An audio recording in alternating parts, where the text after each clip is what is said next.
أعوذ بالله من الشيطان الرجيم. بسم الله الرحمن الرحيم. وإن تطع أكثر من في الأرض يضلوك عن سبيل الله إن يتبعون إلا الظن وإن هم إلا يخرصون.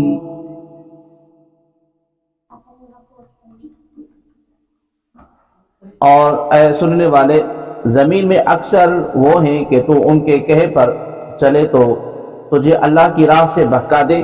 یہ صرف گمان کی پیروی کرتے ہیں اور یہ صرف انداز لگا رہے ہیں.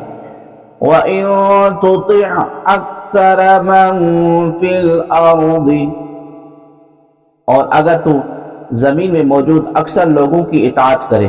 اس سے پہلی آیت میں اللہ تبارک و تعالی نے کفار کے شبہات کا جواب دیا. پھر اللہ تبارک و تعالی نے نبی مکرم صلی اللہ علیہ وآلہ وسلم کی نبوت کے درست ہونے کے دلائل کے ساتھ بیان کیا، اور اب بیان فرمایا جا رہا ہے کہ جب شہادت زائل ہو گئے اور دلائل بھی واضح ہو چکے تو اب کسی عقل مند کے لیے جائز نہیں کہ وہ جاہلوں کی گفتگو کی طرف توجہ کرے، اور نہ ہی ان کے فاسد کلمات کی وجہ سے تشویش میں مبتلا ہو. لہذا اے سننے والے، اگر تو زمین میں موجود اکثر لوگوں یعنی کافروں کی غلط باتوں یعنی حق کو باطل اور باطل کو حق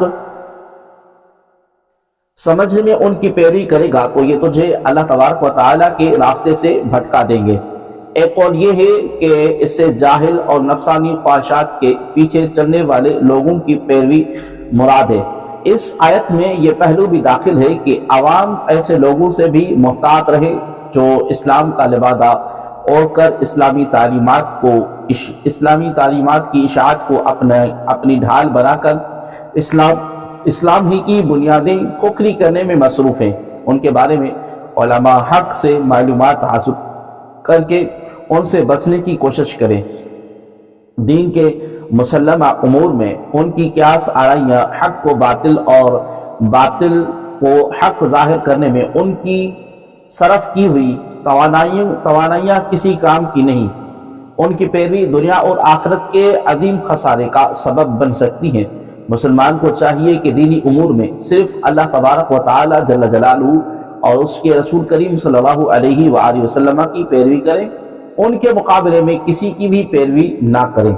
اہل حق، علماء اور مجتہدین کی پیروی در حقیقت اللہ تبارک و تعالی جل جلالہ اور اس کے رسول کریم صلی اللہ علیہ وآلہ وسلم کی پیروی ہے کہ یہ حضرات انہی کے احکام سناتے ہیں. إِن يَتَّبِعُونَ إِلَّا الظَّنَّ، یہ صرف گمان کی پیروی کرتے ہیں. یعنی یہ جو کافر آپ سے آپ کے دین اور مذہب کے بارے میں جھگڑ رہے، انہیں تو اپنے مذہب کے درست ہونے کا بھی یقین نہیں. اپنے مذہب کو درست ثابت کرنے کے لیے ان کے پاس دلیل صرف اپنے جاہل گمراہ باپ دادا کی تقلید کرنا ہے. یہ لوگ بصیرت اور حق شناسی سے محروم ہیں اور دین کے بارے میں غلط اندازے لگا رہے ہیں کہ یہ حلال ہے، یہ حرام. اٹکل سے کوئی چیز حلال یا حرام نہیں ہوتی. جیسے اللہ تبارک و تعالی جل جلالہ اور اس کے رسول کریم صلی اللہ علیہ وآلہ وسلم نے حلال کیا وہ حلال ہے، اور جسے حرام کیا وہ حرام ہے. اکثر مفسرین کے نزدیک اس آیت میں زن سے مراد کفار کا اپنے مذہب کو ثابت کرنے میں اپنے اسلاف کی تقلید کرنا ہے. مجتہد کے قیاس سے اس کا کوئی تعلق نہیں. اس سے معلوم ہوا کہ قرآن اور حدیث کے مقابل اپنے باپ دادوں کی پیروی کرنا مشرکوں کا طریقہ ہے. فی زمانہ حالت بھی کچھ ایسی ہے کہ اگر کوئی کسی غلط بات پر عمل پیرا ہو اور اسے سمجھایا جائے تو جواب یہی ملتا ہے کہ ہم تو عرصہ دراز سے یوں ہی کرتے چلے آ رہے ہیں، ہم نے تو آج تک کسی کو اس کے بارے میں کوئی کلام کرتے نہیں سنا، ہمارے بڑے بوڑھے بھی تو یہی کرتے آئے ہیں، تم نے 2 لفظ پڑھ لیے اب ہمیں بھی سمجھانے لگ گئے. ایسے حضرات کو چاہیے کہ اس آیت کریمہ کو سامنے رکھ کر خود غور کر لیں کہ وہ کن کی روش اختیار کیے ہوئے ہیں۔